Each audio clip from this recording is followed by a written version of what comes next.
It's more kind of just like, especially it's like that, like I said, like that, the building of the dread, or like the intensity of it gets more and more. And then especially the scene where, I think it's Joey King, when she wakes up in the middle of the night and she kind of stares into the black corner of her and her sister's room. And we as the viewers can't see anything. It's just like her sister, but she's like, oh my God, it's right there. You don't see it. It's like smiling at us. And I think that not seeing it, but imagining what she's seeing is 100 times more terrifying than having something actually be there. And I think that's part of the brilliance of James Wan and his direction. And that's a callback to what I said when I was plugging Jaws, that it does very much play on, and I'm not sure when's the last time you saw Jaws, but the big thing in that movie, because they were having so much problems with the mechanical shark, Bruce the Shark, they dumbed down how much we actually see. So it's, right. The movie relies on our imagination, and what we can make up in our imagination is far more scary than anything that can be shown on screen, like ever. And that's why books are usually better than film adaptations. That's just the way that it is. So yeah, James, I completely agree with that statement. I thought it was one thing I didn't know from the beginning. I mean, I didn't know too much about Ed and Lorraine. I kind of knew who they were before this. But like I said, this kind of, threw them into the, like you said, kind of everyone's household, and knowing who they were and what they were about. But when they're in the scene, when they're kind of at the school or a university, kind of going over like the 3 steps of a possession or a haunting, and then it kind of freezes and it goes over like, this is Ed and Lorraine, like the file of whatever. I didn't know that he was actually the only unordained demonologist, I think is what they called him, by the Catholic Church. I thought that was he's the only one ever. The only non-priest, right? Yeah, he's the only unordained. So yeah, he's not a priest, demonologist that the Catholic Church recognizes. And I thought that was to me, I was like, man, that holds weight. Like, you don't even have to be a priest. Like, he doesn't have to be a priest or anything to be recognized by them. That's how kind of gifted and how much into the occult and everything that they were in. So I thought that was a pretty interesting fact that I didn't know coming into this. I don't know if you guys remember, I think it was on ABC Family during how Freeform does their 31 Nights of Halloween. There used to be those shows that would they'd be they'd go investigate hauntings and stuff like that, and prisons and then insane asylums and stuff like that. I don't know if you guys have remembered those shows, but Lorraine was one of the specialists that these groups of people would bring with them to these places. And that's where I after watching the first one and thinking she sounds and looks so familiar. And then a couple years later, I put 2 and 2 together because I'd seen something online. Holy shit, that was her in those shows, because Vera and her look so much alike. And even the way down to the clothes in the movie, exactly, the hair, everything. Yeah, that's cool. I never got to watch those. That's cool. What were you guys' favorite scares in the film? Does anything pop out for you, whether it be a little detail or a big jump scare? What was the standout?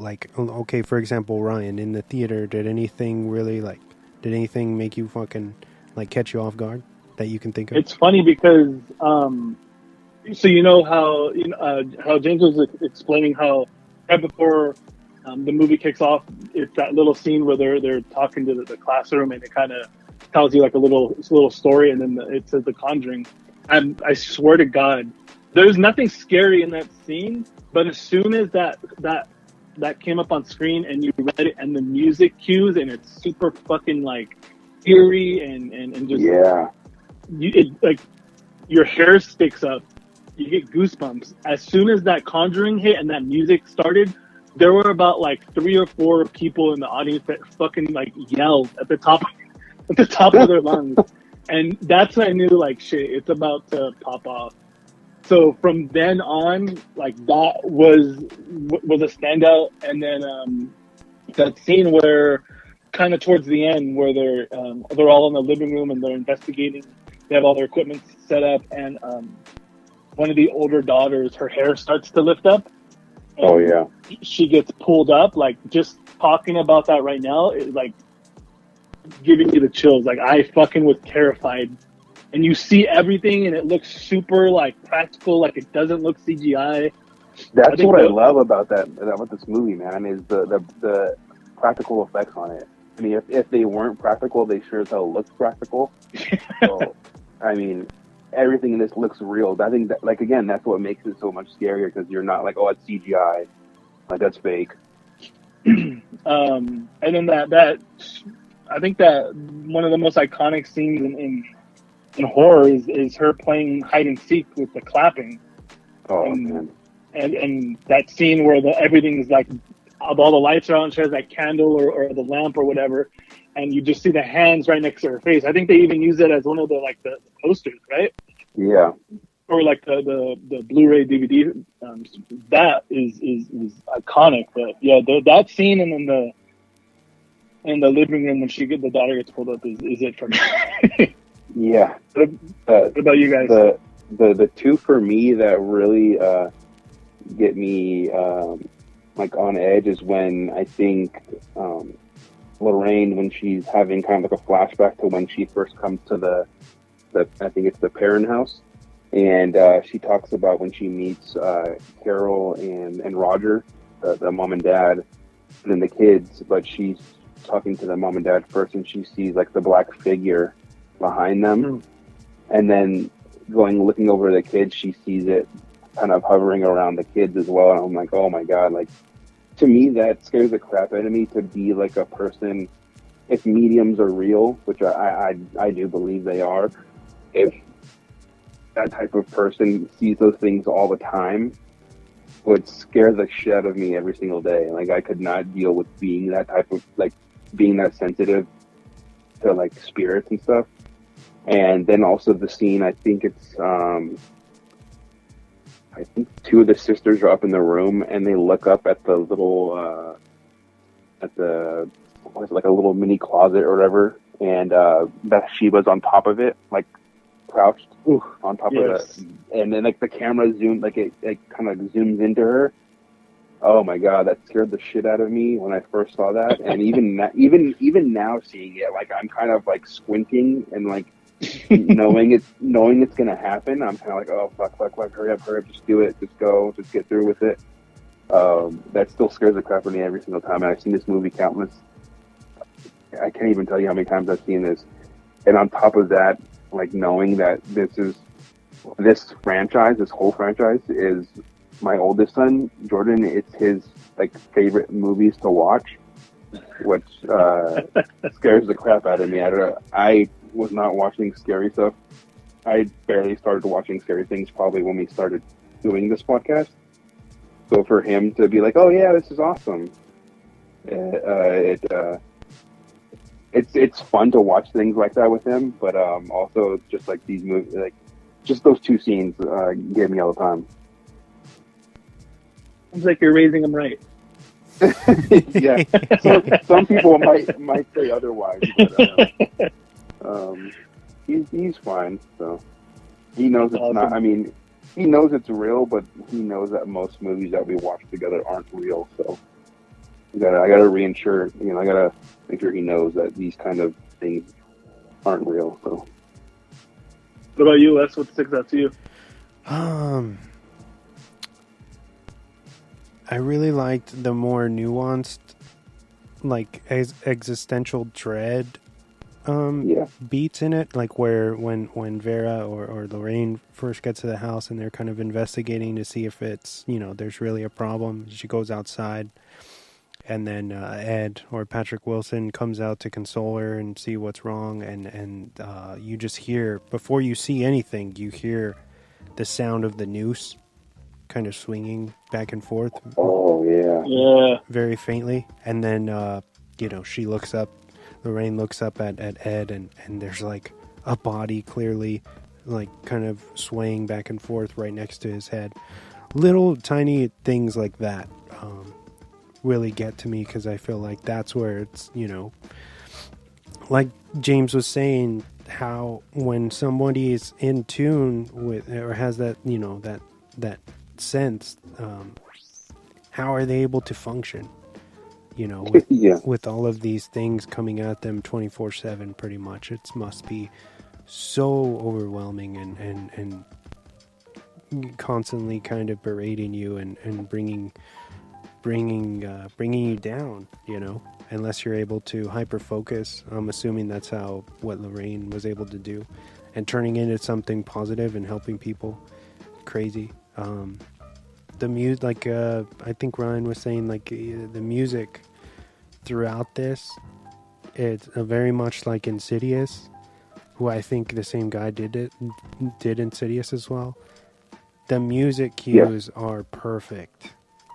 Fucking loud, shrewd, and it gets the point across so much. And when Lily Taylor, her character gets she goes down early on in the film, the kids accidentally discover this like hidden cellar that had been boarded up, probably for good reason, with a bunch of stuff down there. And later on in the film, Lily Taylor's character hears something going on down there, and she goes in and she's like, whoever's down there, I'm gonna lock you in. And then whatever, slams the door in her face, and she fucking takes the gnarliest tumble down the cellar stairs, which is like, and whoever, it's most likely a stunt double, but whoever took that fall, man, that looked really fucked up.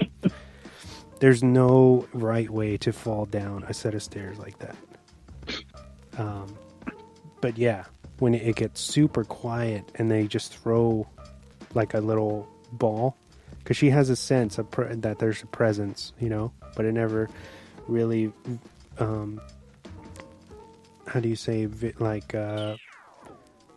visualizes itself. It just fucks with her, throws a ball at her.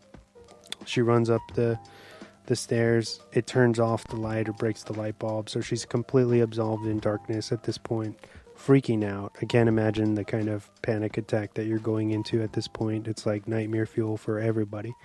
And then you just hear like the kid's voice, going back to what Ryan was saying, where she's there's like a slow zoom on her character while she's at the top of the stairs because the door's locked, and she's just lighting match after match to like see if anything's going to come at her. And that's, the filmmakers were smart in, instead of having somebody run up the stairs at her or something that we were expecting, it's just the kid's hands mimicking the hide and clap game that we see in the beginning of the film. So it's just like expertly done. Want to play hide and clap? No, man. Fuck no. That whole scene, that whole sequence with her, I think she hears the sound upstairs, and then all the pictures fall, right? Yeah, and that noise, man. Yeah. Like I was saying, the sound, like this, I was watching it today and I had the sound super high. And yeah, the sound alone is fucking just terrifying. Because it goes from nothing, like, making, like, tucking her kids into bed, and it's all like a sweet moment, like with clashing. And then you hear that kid, like, kind of demonic, like, a chuckle or whatever. And then, the camera just shows you all of the family's picture frames all fucked up. And then Joey King, going back to the scene that I just brought up in the bedroom, she tells her dad, like, the thing in this room spoke to me and it said it wanted my family dead. So it's like, if you were in that situation, what would you do? You know, it kind of plays on the Amityville horror aspect where this film